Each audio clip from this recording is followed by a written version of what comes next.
Hey, what's up, y'all? So we have these types of municipalities all across the United States of America where law and order simply doesn't exist. When you say, hey, corruption's illegal, they say, not in Nevada, corruption's legal in Nevada, kind of like the bordellos, right? And so I believe for the current Attorney General of Nevada to be a good guy, Aaron Ford, because I've done my investigative work on people like Adam Laxalt, Brian Sandoval. I provided private security for the Nevada's Attorney General as well as the Nevada State Capitol building in Carson City, Nevada. All right? So they know who I am. Okay? And so with that being said, you just can't not hold your officials accountable. You have to inform your public officials that you as a concerned citizen care and want to know what they're doing with the government, which is your government, how they're misappropriating your funds. That's pretty important. Nowadays, nobody answers any questions in municipalities like Carson City, for example. When you call around and you start asking questions, they know that they're criminal, okay? They know, all right? Even the Attorney General's office, they got people there that are so corrupt, the Nevada's Attorney General probably doesn't even know that they got corruption that's running rampant. They don't want to give out numbers or emails when you call because they know that you're going to get to the bottom of what's going on in their municipalities and governments. They're in fear of the public, and then you're going to have a target on your back as a person that is concerned, a member of the public. They're going to go after you. That's a metaphor. I'm not using any kind of cryptic speech or rhetoric. I'm saying that they selectively target people that question the establishment. Well, that's your job. These are the same people that get up there, they get humanitarian awards. They give speeches to the public like they care. They're so concerned what changes they're going to make. They don't care about anything. This is nonsense. So you got to call your Nevada Attorney General or whatever Attorney General and let them know and keep filing those complaints because that's what they get paid to do. All right? So keep pushing that paperwork on them. Submit the complaints online, send those complaints registered mail, whatever it is you got to do to get your message out there. You got to bother these people to the point that they're so annoyed they have to do their job. And don't just stop with one agency. That's not how you go about it. You got to start going and referring one agency to the other because otherwise they don't get the point. They don't think that they have to work for their money. So Aaron Ford, I hope that you're listening to this right now, and I believe you are a good man, and that as an Attorney General, you're going to uphold your oath and make public office to be proud of, and not something that has absolutely no credibility to the point that our entire criminal justice system is going to implode, which it will eventually if we continue to have public officials like we do in Carson City. I'm not even going to talk about all the different sheriff's departments that are giving CCWs out like candy. I'm not even going to talk about that. This is what's going on in our communities. We have people in the community waging guerrilla warfare on their own civilian population. And what they're doing is that rather than imposing the law as they should, rather than upholding their oath, there's very little liberties left in places like Nevada, and then so they compensate for where they've compromised the system by giving out concealed carry weapons permits, because then the civilian population thinks that they have a membership to the sheriff's office or something like that, which they don't. Obviously, it's just nothing more than a perk. Like when people are having a fundraiser, right? They have perks. What are they going to give you if you donate money to their cause? And that's what the sheriff's office does, is they give people weapons permits to make them feel like they're safe when they're not, because you no longer have the liberties that you're supposed to. And like Dan Coverly of Douglas County Sheriff's Office said to the BLM people, he said, don't call me, you guys are anti-police. All right, so that's not a sheriff's job. It's not to circumvent having to do their job, which many police departments and sheriff's departments do nowadays. And rather than having to actually do their job when they're supposed to, they don't. And then they police for profit to generate revenue because they know that their municipalities and the state is broke. Okay? They know that their politicians are engaged in municipal bond fraud because that's the only way they can keep the system going is by moving money around and to keep borrowing more and more and more and more, create no real critical infrastructure, create more government jobs to raise revenue when you don't have any real jobs, right? So they create jobs like the DMV, right? And to go after people. And this is what's going on, really, honestly. That it's horrible, it's terrible that we have this going on in our communities. And I grew up in Southern California. I grew up in Long Beach, California. I'm originally from Moscow, Russia. All right? I've been through all the minority communities that politicians say they go to. They don't. When they're running their campaigns, what do? They drive through, they roll the windows up, they lock their doors, and they have security with them because they're scared and frightened of their own communities or the communities they say that they represent. So that's what I'm getting at. So if you want to be a good attorney general or governor or whoever it is that you're aspiring to be as a public official, I commend you for that as long as you do your job, and that's what you are. But if you're going to be crooked and corrupt and that's the name of the game and everybody's like, oh, corruption going on. Oh, no, we just don't notice that there's public corruption. What public corruption? That's how they get promoted nowadays. That's what it's all about. That's called quid pro quo. All right? That's an indirect form of quid pro quo. They act like ain't no crime going on in their municipalities and local governments, and somehow they magically get promoted. And we can't have that in our society. And if we're going to have governments like that, we're not going to abide by any of these rules or regulations because they're no longer a government. When the government fails to abide by their own laws, they're no longer the government. It's not, that's the way it is because we say so. No, it's not like that. There are laws in America, not in Nevada. You could chew your chewing tobacco and drink your whiskey and keep trying to arm the civilian population, which is wrong because you're preaching the wrong message. And with that being said, I think I'm going to leave you with this, that many of these law enforcement agencies locally are, especially in Nevada, are out of compliance with federal law, okay? And they're getting federal grants. These are agencies that are getting used military equipment to use against the civilian population. They're getting arms, they're getting Humvees, or they're getting MRAPs, or whatever it is, equipment they need for their SWAT, for example.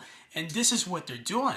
They're getting this surplus military equipment from the military-industrial complex under federal government grants, which is illegal because Nevada is out of compliance with federal law as such relates to human trafficking or prostitution.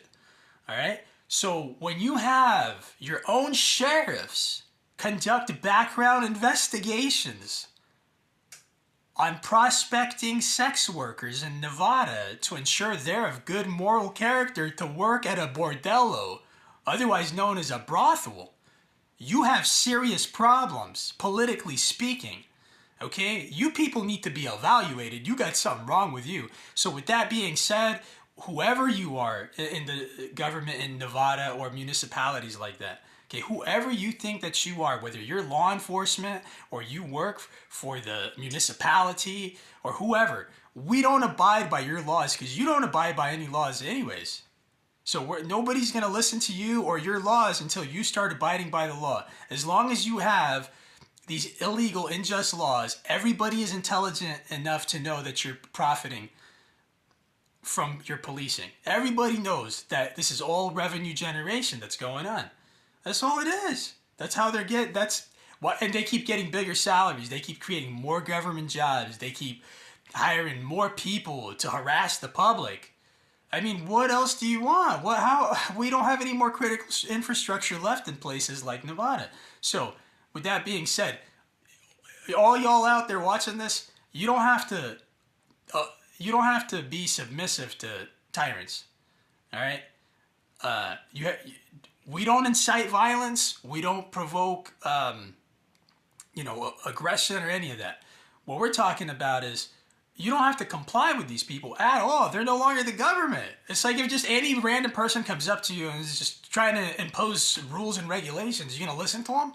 If somebody comes up to you and just starts telling you what you have to do, no, you don't have to, right? You don't, no, because that's not reasonable. So I don't care what what badges or insignia they're wearing, what kind of credentials they say that they have or they do.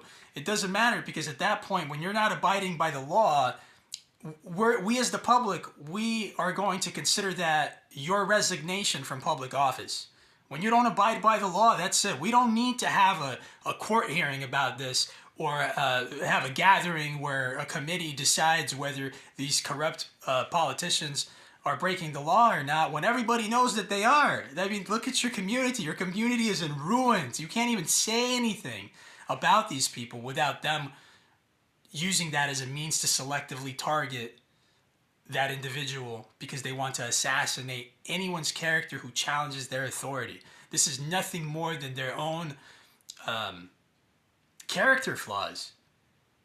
You cannot have public officials that are lacking self-esteem. You just can't. These are people with low self-esteem. You think they're going to promote self-esteem in the community? You think they're going to encourage people to be happy and prosper and everybody gets along? And no, they're not going to promote that because they can't. They have certain symbols that they identify with that rule over their psychology. Okay, they can't bridge the gap, all right, culturally speaking. They just can't. It's not in their best interest. Causing a divide in our community allows for them to micromanage society. And while everybody's divided and fighting, they can micromanage everything and make these kinds of judgment calls when rights are guaranteed. You don't have to fight for your rights. That's not something that any authority has the right to challenge your question. When you have certain rights that are guaranteed to you constitutionally, all right, we don't need judicial review. But that's what policing for profit is. They take advantage. All right? They know there's a certain margin of error in the criminal justice system, and they take advantage of that, hoping that they can just push these laws through, or cases that are fake and phony and fabricated. That's what they do. That's what the criminal justice system is. It's like when they pass unconstitutional laws, when there's a certain kind of environment in the country, right? Kind of like they did with the Patriot Act, that was then used by the right to go after the freedoms and liberties of all of the civilian population. Correct? And then now that those same surveillance capabilities are being used to monitor and surveil our public officials, now they're mad when they're the ones that are responsible for getting those laws passed in the first place. But the point being is that they rely on a certain margin of error. Okay, whether we're talking about the criminal justice system as such relates to the juvenile criminal courts that are actually a civil court module, where the nomenclature's been changed, and they use that to deprive individuals who are juveniles of their constitutional rights as such relate to due process.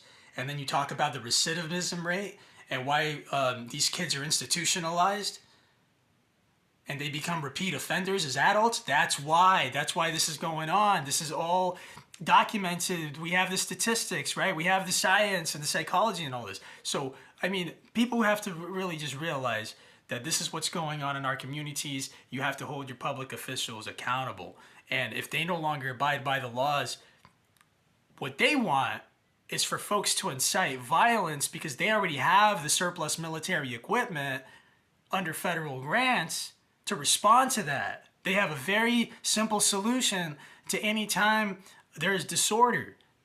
This is what we're talking about. Be intelligent, guys. Contact your attorney general. Contact the people that matter. And put the entire government under review. All right? Your municipalities at the county, local, state, and county levels. Just make them known. Because what they don't want is for folks to know what they're doing. They don't want people to know what organizations they have a membership to, where they're hanging out and congregating, what they do with their off time. They don't want people to know that, especially They don't want folks to know who they congregate with, because that's where the real quid pro quo happens. That's where they really network, and then they do favors for one another, and ultimately undermine the integrity of our justice system and our national security in the United States of America. So I encourage folks to be proactive, be vigilant, be intelligent. All right? Use open source intelligence. Use public records, FOIA.